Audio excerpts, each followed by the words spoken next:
हाँ तो जी क्या सूरत हाल बताएं आपको। बस अभी मूवी देखकर निकले हैं डंकी, और बस ऐसा लग रहा है कि बस सदियां बीत गई हैं।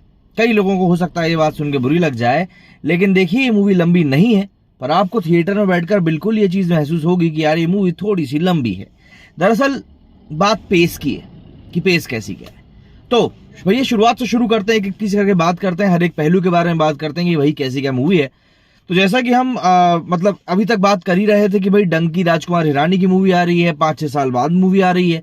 और राजकुमार हिरानी की जो मूवीज रहती हैं, मैं स्टोरी टेलिंग के बारे में आपको बार बार जिक्र कर रहा था कि राजकुमार हिरानी की जो स्टोरी टेलिंग है वो काफी ज्यादा शानदार है।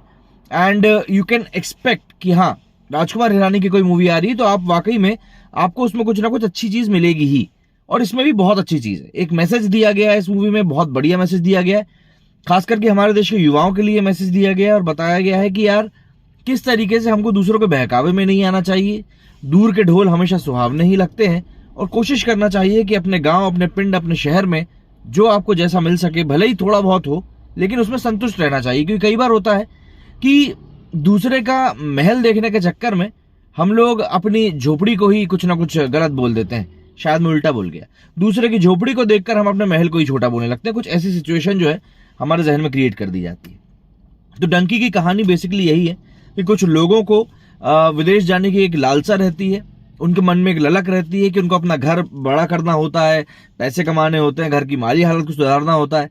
हर व्यक्ति के पास में अपना अपना अलग अलग कारण होता है। मतलब जो शाहरुख खान के यहाँ पर दोस्त हैं, चाहे हम तापसी पन्नू की बात करें, विकी कौशल की बात करें, बाकी दोनों किरदारों की बात करें, सभी के पास अपना अपना मोटिव है विदेश जाने का। भी सभी विदेश जाना चाहते हैं, पर विदेश जाने के लिए क्या चाहिए? या तो आपके पास डिग्री होना चाहिए, या फिर आपके पास पैसा होना चाहिए, आपके पास जमीन होनी चाहिए। पर इनके पास में ऐसा कुछ भी नहीं है। तो ये लोग कोशिश करते हैं कि हम आइल्स के एग्जाम देकर स्टूडेंट वीजा के ऊपर चले जाएं, बट अनफॉर्चुनेटली ये भी नहीं हो पाता है। एंड देन लास्ट थिंग बचती है डंकी रूट। डंकी रूट वही होता है जिसके बारे में हम लोग ऑलरेडी कई बार बात कर चुके हैं कि एक इलीगल तरीके से आपको देश के अंदर एंटर कराया जाता है, एंड देन वहां पर इलीगल इमिग्रेंट आप बनते हैं, और उसके बाद आपको असाइलम मिलता है, और 10 तरह की चीजें होती हैं। तो ये मोटी मोटी इस मूवी की कहानी है। लेकिन इस कहानी में एक चीज ऐसी है कि आपको ये फील नहीं होगा कि आप किसी भी चीज को प्रोडिक्ट नहीं कर पा रहे। आपको हमेशा पता रहेगा कि हाँ अगले फ्रेम में क्या होने वाला है। एंड समवेयर इसी कारण से इस मूवी में सरप्राइज एलिमेंट्स जो हैं वो काफी हद तक कम है, या यूं कहूं कि ना के बराबर है। और यही एक कारण बनता है क्योंकि आपको सरप्राइज एलिमेंट्स नहीं मिल रहे हैं, आपकी क्यूरियोसिटी बढ़ नहीं रही है, इसीलिए कई जगहों पर मूवी आपको काफी स्लो लगती है। फर्स्ट हाफ की बात करें तो फर्स्ट हाफ में काफी हद तक कहानी को बिल्ड किया गया है।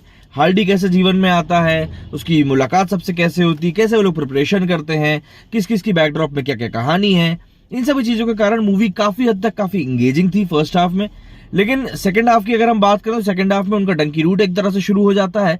जो मेन वाला रहता है वो लोग पहुंच जाते हैं जहां उनको पहुंचना रहता है, फिर वहां पहुंच के उन्हें क्या कुछ स्ट्रगल्स होती हैं। उस बीच में कहीं ना कहीं मूवी जो है वो काफी स्लो पेस पे चली जाती है। अब देखिए ये बात है कि यहाँ पर दो बड़े नाम है इस मूवी के साथ में, राजकुमार हिरानी और शाहरुख खान। अब इनके कारण ऐसा नहीं है कि हम ये नहीं बोल सकते कि यार मूवी बहुत अच्छी है, मैं ये तो नहीं कह सकता, क्योंकि कहीं ना कहीं तो देखिए लैग कर गई। फर्स्ट हाफ बहुत अच्छा था, सेकंड हाफ उतना अच्छा नहीं था। और लड़की काट के जाती भाई एक बार फिर से सिद्ध हो गया है। मतलब एक लड़की के सामने जब चॉइस आती है कि वो अपने प्यार को चुनेगी या अपनी जिंदगी को चुनेगी, तो अपनी जिंदगी को चुनती है, प्यार को बोलती है कि भाई तेरी बहुत याद आएगी। दूसरी बात, जो लड़का है, जैसा कि हम लोग असल जिंदगी में भी देखते हैं कि लड़के याद रखते हैं, लड़के भूलते नहीं है। यहां पर भी वही हुआ, कई साल बीत जाने के बावजूद भी हमारा हीरो उसको याद ही रखता है। तो ऐसा है कि मूवी में सेकेंड हाफ के बारे में जैसा कि मैंने आपको बताया है, पहली चीज तो ये कि आप ज्यादा एक्सपेक्टेशंस ना रखें, ज्यादा एक्सपेक्टेशंस बिल्कुल ना रखें, क्योंकि हम लोग पीके की बात कर रहे हैं, हम लोग 3 इडियट्स की बात कर रहे हैं, हम लोग मुन्ना भाई सीरीज की बात कर रहे हैं। तो कहीं ना कहीं आपको एक्सपेक्टेशंस को थोड़ा झटका जरूर लगेगा, क्योंकि ये मूवी एक इमोशनल ड्रामा है। शाहरुख खान इस साल में 2 बड़ी एक्शन हिट दे चुके हैं, और एक तरह से कहा जा रहा था कि ये मूवी उसका एंटीडोज होने वाला है। मतलब जैसे हम लोग देखा पठान, जवान, गदर 2, उसके बाद अभी रिलीज हुई एनिमल, कल रिलीज होने वाली सलार। तो इतनी सारी एक्शन मूवीज के बीच में एक बहुत ही रिफ्रेशिंग सी कहानी आ रही, तो उसका काफी हद तक एक प्लस पॉइंट माना जा रहा था कि शाहरुख खान की इस मूवी को प्लस पॉइंट मिलेगा। और ये एक फैमिली ड्रामा मूवी है जैसे कि मैंने आपको बताया, तो आप घर के हर एक मेंबर के साथ में इस मूवी को बैठकर एंजॉय कर सकते हैं। एंड द थिंग इज कि आप जब इस चीज से रिलेट कर पाएंगे, जो कहानी उससे आप रिलेट कर पाएंगे, तब कहीं ना कहीं आपको और भी ज्यादा अच्छा महसूस होगा कि नहीं वाकई में ये मूवी काफी अच्छी है। मेरे हिसाब से ये मूवी रिलेटेबल ऑडियंस के लिए है। मतलब जब आप एक्सपेक्टेशंस लेकर जाएंगे जवान वाली, तब आपको धोखा ही मिलेगा। और ये धोखा है नहीं बेसिकली, बट क्योंकि आप एक्सपेक्टेशंस जवान वाली लेकर गए हैं इसीलिए आपके साथ ये हुआ है। क्योंकि मूवी बहुत स्लो है, स्लो इन द सेंस एक इमोशनल ड्रामा है ये, एक इमोशनल रोलर कोस्टर है ये। आपको रुलाएगी और रुलाते रुलाते ही आपको हंसा देगी। आपको ऐसा लगेगा ही नहीं कि नहीं यार ये मतलब कि हम हमारे साथ क्या चल रहा है, ये आप फील नहीं कर पाओगे इन चीजों को, आप बस मूवी में खो जाओगे। वो कहते हैं ना एकदम स्मूथ मक्खन वाली मूवी, वो है। बट जो कि मैं चाह रहा हूं, जो कि मैं देख रहा हूं इस बार की भाई जो मूवी से एक्सपेक्टेशंस हैं वो काफी ग्रैंड हो चुकी हैं। तो ये एक टिपिकल राजकुमार हिरानी मूवी है, आपको इस बात को समझना पड़ेगा। क्यों? क्योंकि हमारे सामने इस बार जो सिनेमा आ रहा है, कमर्शियल सिनेमा जो आ रहा है, वो काफी ज्यादा एक्शन वाला आ रहा है। राजकुमार हिरानी का चिर परिचित अंदाज में आप काफी सारे शॉट्स देखेंगे, जो बैकग्राउंड में नरेशन चल रहा होता है, जो एकदम कॉमिक के सीन्स रहते हैं, जो इमोशनल सीन्स हैं, जो ड्रामा है, वो सब कुछ आपको बिल्कुल राजकुमार हिरानी स्टाइल में लगेगा। काफी सारे कैरेक्टर्स आपको ऐसे भी दिखेंगे जिनको कि आप पहले भी राजकुमार हिरानी जी की मूवीज में देख चुके हैं, वो काफी अच्छा है। बात करते हैं एक्टिंग की, तो विकी कौशल यहाँ पर मुझे सबसे ज्यादा स्टील आउट करते हुए दिखाई दिए। मतलब उनका रोल बहुत बड़ा नहीं है, उनका रोल काफी छोटा है, but still that person manages to steal the show. बहुत ज्यादा देर के लिए नहीं है वो, लेकिन जो उनका किरदार है ना, वो किरदार देखकर लिटरली अगर आप एक इमोशनल पर्सन है तो आप अपने आप को रोने से नहीं रोक पाएंगे। उनका किरदार कुछ ऐसा है। इसके बाद बात करें शाहरुख खान की, तो शाहरुख खान है। आप उनको किरदार दे दीजिए, आप उनको बता दीजिए, बाकी तो वो झांकी खुद सजा लेते हैं यार, उनके बारे में क्या कहें। इसके अलावा जो बाकी दोनों और दोस्त हैं, उन दोनों ने भी बहुत बढ़िया एक्टिंग करी है। मतलब फील करा है, जो पेन होता है ना फॉरेन जाकर अपने घर को याद करने का, बाहर जाकर अपने लोगों को याद करने का, बाहर जाकर एक छोटापन फील करने का, उस हर एक चीज को इन लोगों ने फील करवाया। तो एक्टिंग के मामले में तो मैं इनको बिल्कुल 10 on 10 दूंगा। बोमन ईरानी का काम भी बहुत अच्छा है। कुछ रियल लाइफ इंसिडेंट से उठाए गए हैं, जैसे टेल मी, वो इंग्लिश वाला जो एक पूरा कोचिंग का सीन था, वो पूरा का पूरा यहाँ पर उठाया गया है। बहुत बढ़िया यहाँ पर बोमन ईरानी जी का भी काम है। इसके बाद बात करें हम सिनेमेटोग्राफी की, तो देखिए किसी भी मूवी को आज की तारीख में खूबसूरत बनाने का काम ये सिनेमेटोग्राफी का ही थ्रू होता है। और चाहे हम पंजाब के पिंड की बात कर लें, दोस्ती के बीच में इमोशंस की बात कर लें, बाहर जाकर विदेश जाकर दर्द झेलने की बात कर लें, हर एक इमोशंस को जिस तरीके से कैप्चर किया गया है वो वाकई में बहुत ज्यादा शानदार है। And the best part is Rajkumar Hirani का डायरेक्शन। जिस तरीके से उन्होंने कहानी को बयां किया है वो वाकई में काफी ज्यादा शानदार है। लेकिन हाँ, एक बात जरूर फिर से मैं कहूंगा कि जो लोग एक्सपेक्टेशंस लेकर जा रहे हैं कि हमें बिल्कुल धूम धड़ाका एक्शन देखने के लिए मिलेगा, प्लीज उन एक्सपेक्टेशंस को आप बिल्कुल घर पे ही छोड़ दें। वो चीज नहीं होने वाली है। ये एक ड्रामा मूवी है, आपको इस मूवी को एक ड्रामा के तौर पर ही देखना होगा। कई लोग वहां पर जो मुझको भी थिएटर में मिले वो बोल रहे थे यार मूवी बहुत बोरिंग है और ऐसा है। क्यों? क्योंकि वो लोग एक्सपेक्टेशंस कुछ और लेकर चल रहे थे। तो यहाँ पर वो सारी चीजें एक तरह से फेल होती हुई दिख रही हैं।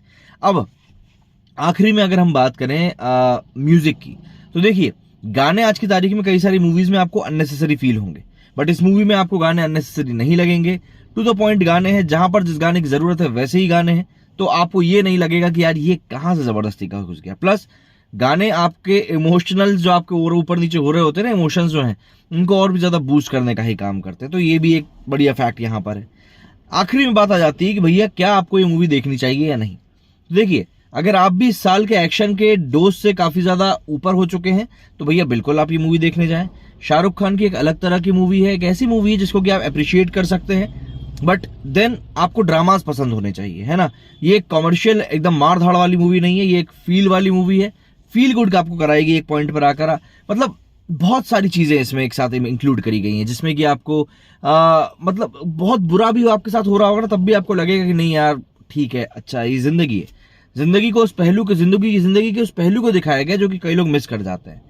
And last but not the least, the message, जो मैसेज इस मूवी में दिया गया है ना, वो बहुत ज्यादा एपिक है।